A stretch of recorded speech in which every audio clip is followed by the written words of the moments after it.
Hello, psychos! Wait for it.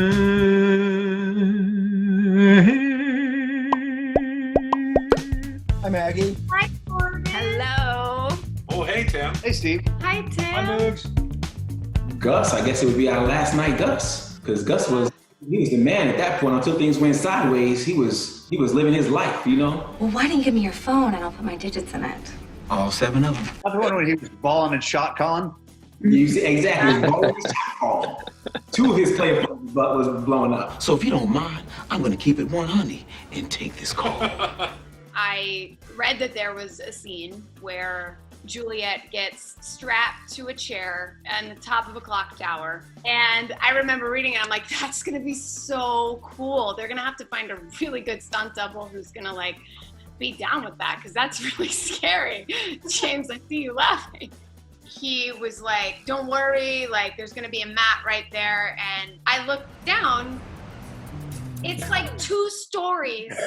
I remember bringing you vodka throughout that entire episode. Oh man, it's so good and it looked so good. And because it was you, we didn't have to use a bunch of weird wides where you couldn't tell. It could not have been shot any other way, like for it to have that sort of impact. And it was so magical, but like, holy shit, reading that. I gotta say, I've always thought, for all the fun that we've had in the Yin Yang episodes, Juliet was sort of the solid, consistent, quiet MVP of that mini franchise. If you think about it, she had the killer speech in the first one. I think you deserve more than popcorn tonight. Then she has the clock tower in part 2, and then she has the bitch fight with Mina where she cocks the shotgun with one hand in part 3. That's one of my favorite moments of the whole series. Don't you even breathe. Strangely enough, my favorite Juliet sequence is a very Juliet episode. You have the whole thing where she gets ready to wait for the train to come and she sits there and you just watch her. This is what made you into who you are when we meet you in the show. So I love that whole sequence so much, and it was so fun to have that giant train station. I got really dressed up in that one, I remember. We put you in like some 1940s get-up for no reason whatsoever. Yeah, but I loved it so much. I remember that. I thought that was so fun to shoot. Does anybody feel like it's so hard to vote for the best Tim episode because Here's Lassie exists? Here's Lassie is so good. That's my vote. It's hard, but it's not that hard because he blew the roof off the joint in that episode. There is no limit to how far you and Spencer will go to mess with me, is there? The hardest I've ever laughed off camera was watching Dulé embody Shelley Duvall on the other side of that closet while Tim cut through it with the sword.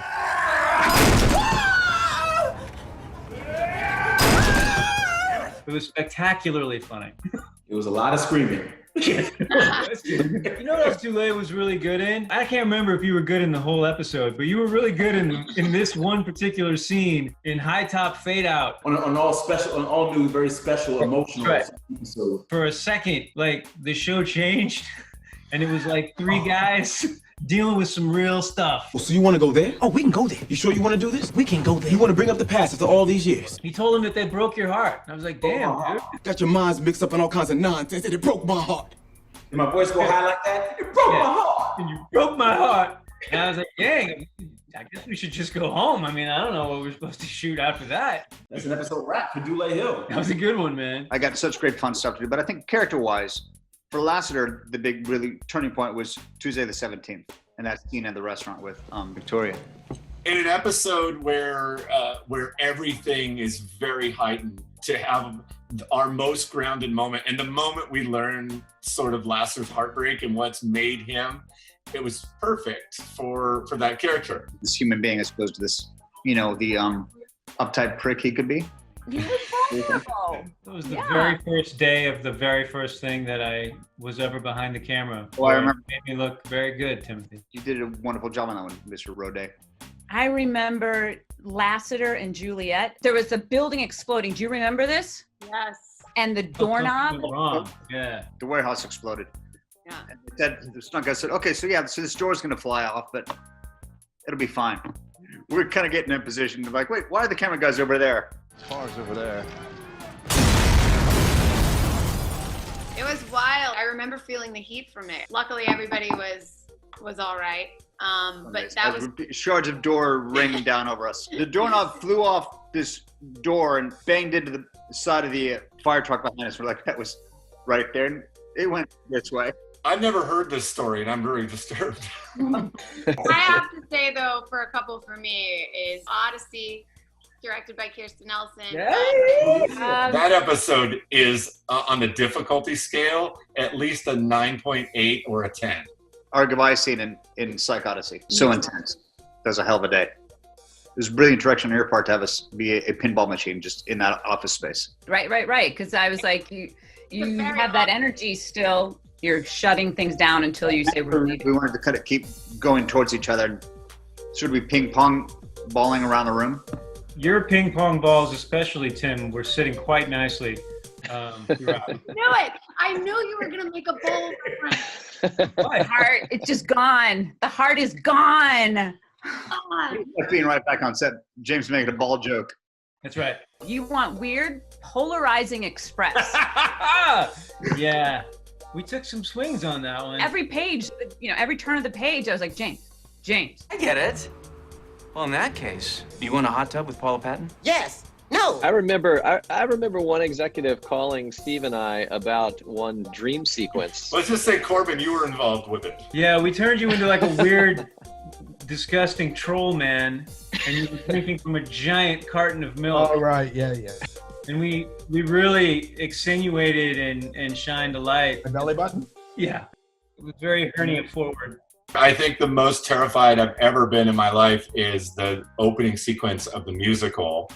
It was, we had one day to shoot it. We were able to block off that entire pier area, and we hadn't really done any lip syncing yet. The day before we started shooting, they said, we're this much under budget. We can get you the budget, but we have to take away one of your shooting days. So it turned out to be like a 9 and change day, and we had to shoot 7 different places there, and we had to shoot the big finale. My heart was visibly thumping through my hoodie and giant Vancouver jacket all day long. And the last shot that we did was Corbin, who I apologize to this day for. I always thought it would be hilarious if you didn't sing in the musical. Not gonna happen.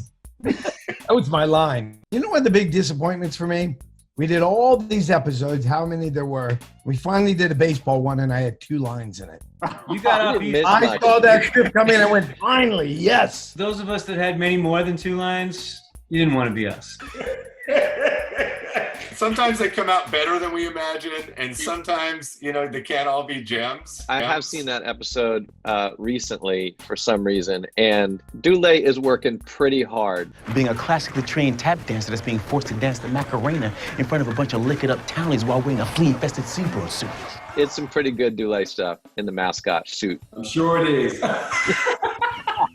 Dulé has another moment, which is at the very end of the vampire episode. Tim has managed to ward off the bad guy, and he's standing there, and he tells us, I've slowly, methodically been building up a tolerance to chloroform over the last 15 years. And Dulé goes, that's ridiculous. It must have been some other kind of chemical. Takes one tiny snap of the rag and face plants. Very, very expertly done. The other great moment is in Romeo and Juliet, where you guys follow the kung fu guy into the room, and then you open the door, and we had this foot on the hand that just goes whack and whack.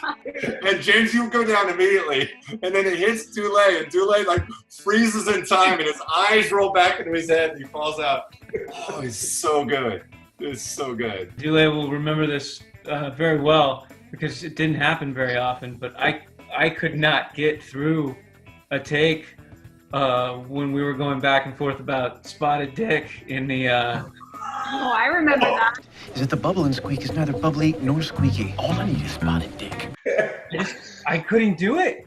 I couldn't get it, and that never happens to me, but man, that got a hold of my funny bone and it did not let go.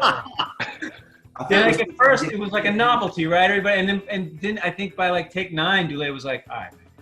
And if you look at what made it into the cut of the show, It literally is. You can see it's one frame more, and you just completely have lost it. But it was not my fault. It was Dulé's delivery. It wasn't even my line. It was the way you were saying it.